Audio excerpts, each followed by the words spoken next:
out our shirt on Teespring.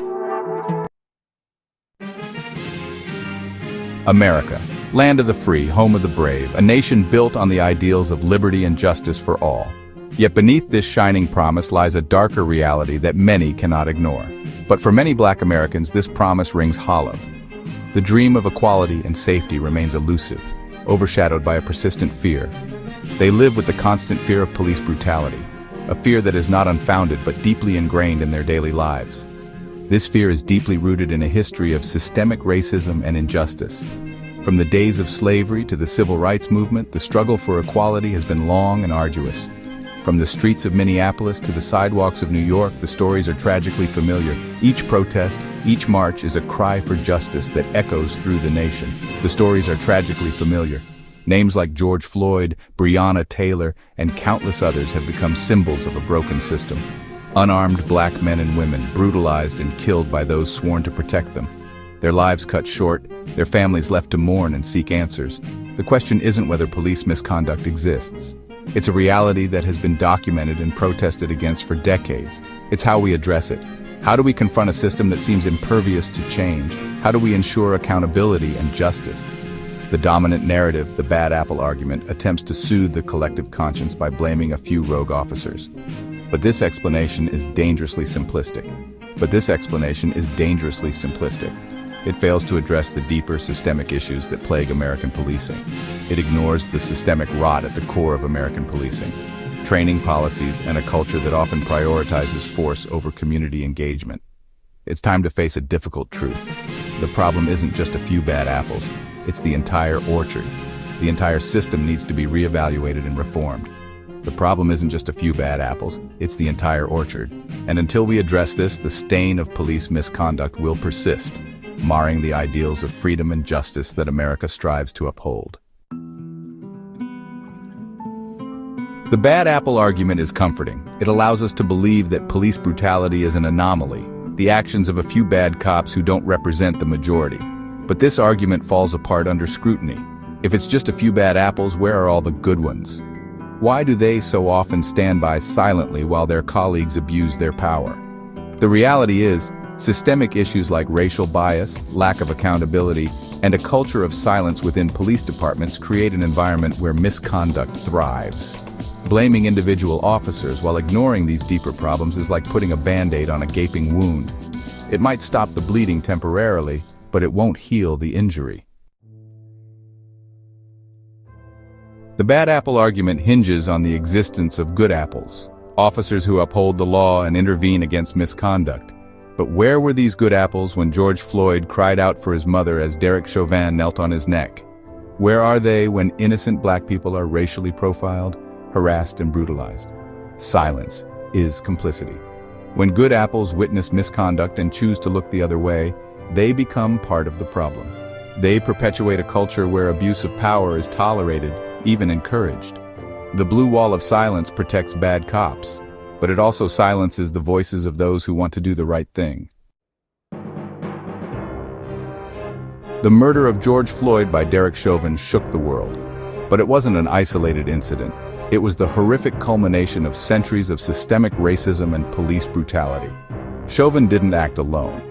He was enabled by a system that disproportionately targets Black people, trains officers to see them as threats, and rarely holds officers accountable for their actions. Floyd's death sparked nationwide protests demanding justice and police reform. But true justice requires more than holding one officer accountable.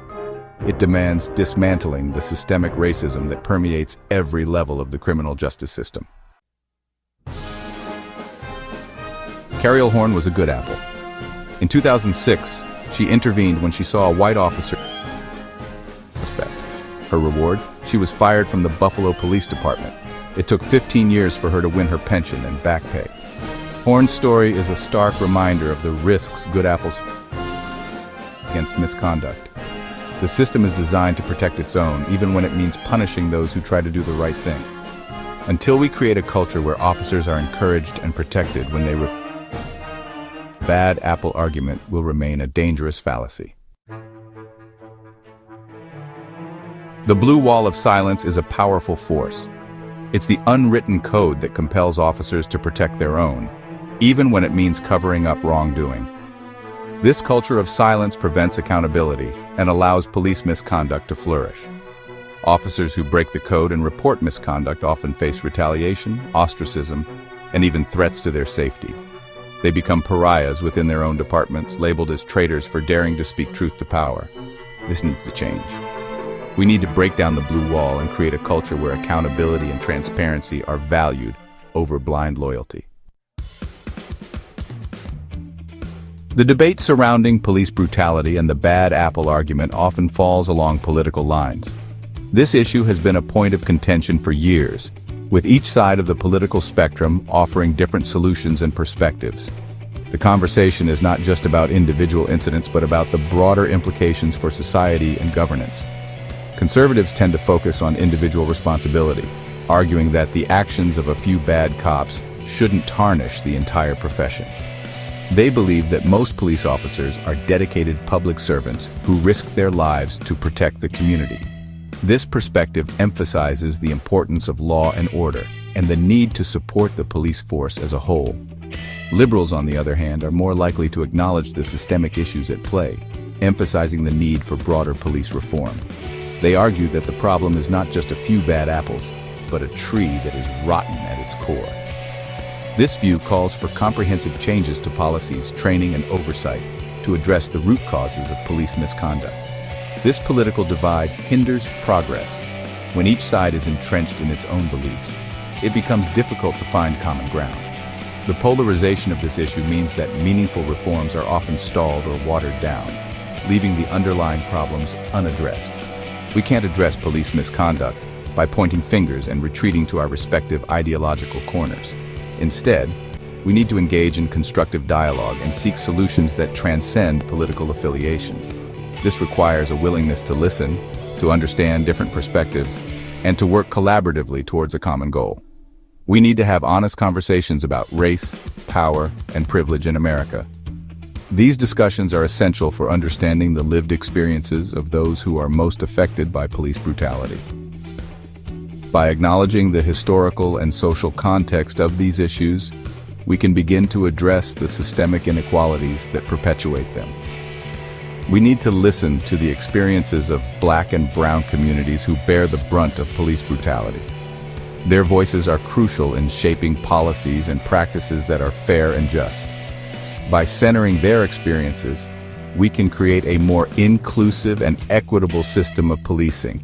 And we need to work together to find solutions that ensure accountability, transparency, and justice for all. This means implementing measures that hold police officers accountable for their actions, increasing transparency in law enforcement practices, and ensuring that justice is served for all members of the community. Only by working together can we create a system that truly serves and protects everyone. Minnesota, the state where George Floyd was murdered, often prides itself on its progressive values. But beneath this veneer lies a stark reality. Minnesota has some of the worst racial disparities in the nation. Black Minnesotans experience significantly higher rates of poverty, unemployment, and incarceration compared to their white counterparts. This is the Minnesota paradox. How can a state with a reputation for progressivism also have such deep-seated racial inequities? The answer lies in the state's history of discriminatory policies and practices, from housing segregation to racial profiling by law enforcement. The Minnesota nice facade often masks these systemic issues, making it difficult to address them effectively. The bad apple argument is a dangerous myth that allows us to avoid confronting the uncomfortable truth about policing in America. This narrative suggests that only a few officers are responsible for misconduct, while the majority are good.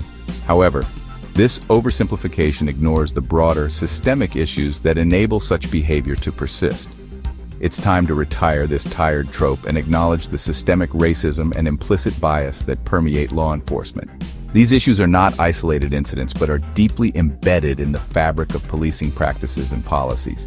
We need to move beyond individual blame and focus on systemic solutions. This means addressing the root causes of these problems and implementing comprehensive reforms that go beyond surface-level changes. This includes demilitarizing the police, implementing stricter use of force policies, and ensuring that officers are trained to de-escalate situations rather than resorting to violence. Holding officers accountable for misconduct is crucial. This means not only prosecuting those who break the law, but also creating a culture of accountability within police departments. Additionally, we must invest in community-based alternatives to policing. Programs that focus on mental health, education, and social services can address many of the issues that police are currently tasked with handling. We need to create a system that values justice, fairness, and the sanctity of Black lives. This requires a fundamental shift in how we view and implement public safety. The time for incremental change is over.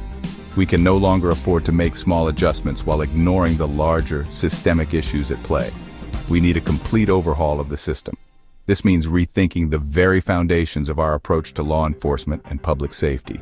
We need to dismantle the rotten orchard and plant a new one, rooted in equality and justice for all. Only then can we hope to build a society where everyone feels safe and valued.